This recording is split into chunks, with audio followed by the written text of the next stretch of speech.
जय हिंद दोस्तों।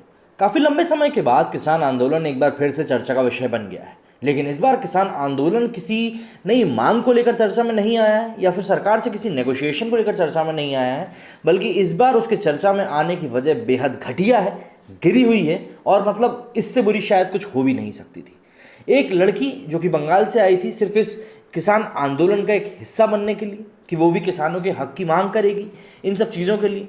लेकिन बाद में उसके साथ जिस तरह का दुष्कर्म हुआ, जो चीज़ें हुई, वो चीज़ें दिल को झकझोरने वाली हैं।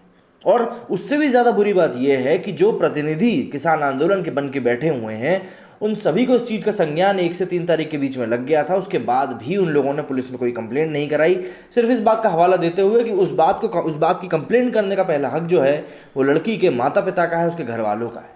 लेकिन हाँ, इन लोगों ने कमेटी बिठाकर जिस दल ने ये एक हरकत करी थी, किसान सोशल आर्मी करके जो थे, उनका बॉयकॉट जरूर कर दिया था, उनका तंबू जरूर हटवा दिया था। जब आप खुद बोल रहे हो कि भाई पहला हक माता पिता का है कंप्लेंट करने का, ये सब करने का, तो आपको फिर वो सब भी नहीं करना चाहिए था।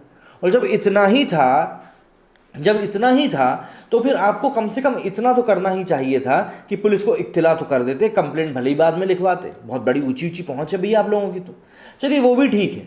लेकिन नहीं, हमने तो शव यात्रा भी निकाली, महिमा मंडन किया उस चीज़ का। या तो कोई चीज़ छुपाने का था या फिर किसी चीज़ का डर था, जाहिर तौर की बात है।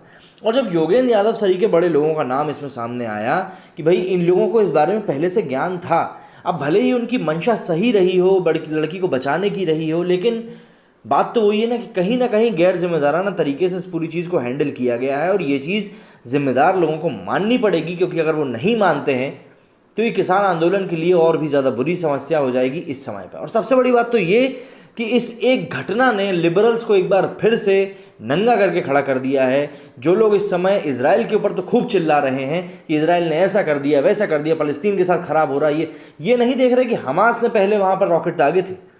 ये किसी को नहीं दिख रहा, लेकिन हाँ, उसको लेकर चिल्ला ज़रूर रहे हैं। और उसी के बाद ना तो इन्होंने बंगाल के ऊपर चूक किया और ना ही इन्होंने इस टीकरी बॉर्डर के ऊपर जो केस हुआ उसको लेकर कुछ बोला। ये सरासर हिपोक्रेसी नहीं है तो क्या है? इस बीच का जवाब कौन देगा आखिर? ये सबसे बड़ा सवाल खड़ा होता है, क्योंकि जवाब तो देना पड़ेगा भाई। क्योंकि आप जिस चीज़ को लेकर आप बात बोलना शुरू कर रहे हो, जिस चीज़ के बारे में आप बात कर रहे हो, उसके बारे में आप ही नहीं बोलोगे तो कौन बोलेगा? सबसे बड़ी समस्या तो ये आकर खड़ी हो जाती है। लेकिन लोग नहीं समझते इन बातों को।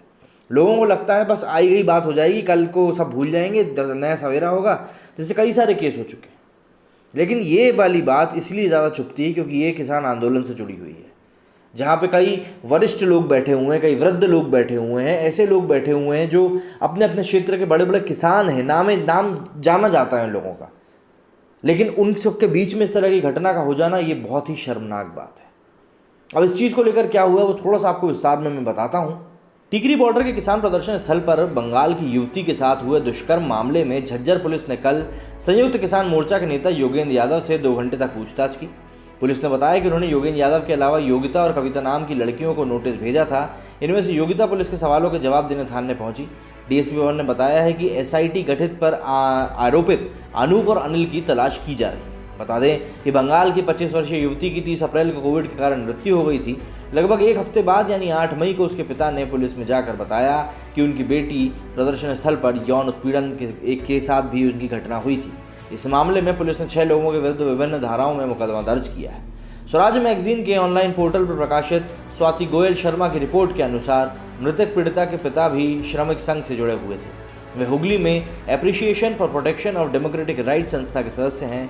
उनकी बेटी एक आर्टिस्ट और डिज़ाइनर थी। रिपोर्ट में पीड़ित पिता के हवाले से बताया गया है कि 1 अप्रैल को 6 लोगों को किसान सोशल आर्मी का सदस्य बताकर बंगाल आए और स्थानीय कार्यकर्ताओं से मिले। इनमें अनूप सिंह, अनिल मलिक, अंकुर सांगवान, कविता शर्मा शामिल थे। इसके अलावा जगदीश बरार भी कुश्ती किसान यूनियन के साथ यहाँ पहुँचे थे। खुद को स्वतंत्र एक्टर कहने वाली योगिता सुहाग भी आई थी। ये सारे लोग संयुक्त किसान मोर्चा की ओर से कैंपेन कर रहे थे। 4 अप्रैल को पीड़ित पिता पुत्री की मुलाकात इस समूह से हुई। हुगली में लड़की ने इस दौरान उनके साथ जाकर प्रदर्शन में शामिल होने की इच्छा जाहिर करी। शुरुआत में पिता ने मना किया, लेकिन बाद में मान गए। कुछ दिन बाद वे हावड़ा स्टेशन से दिल्ली गए, किसान नेताओं के साथ वहाँ पर रवाना हो गए। पिता ने अनिल से इस दौरान कहा कि उसे उनकी बेटी का ख्याल बहन की तरह रखना है। वहीं लड़की की मां ने अनिल से कहा कि वे उनकी बेटी का हर समय ध्यान रखें और उसकी रक्षा करें। 12 अप्रैल को ये लोग दिल्ली पहुंचे। लड़की दिल्ली में नहीं थी तो उसे यहाँ पर ज़्यादा कुछ पता नहीं था। उसे अनिल, अंकुर और अनूप के टेंट में रखा गया। 14 अप्रैल को लड़की ने पिता को बताया कि उसका ट्रेन में उत्पीड़न हुआ।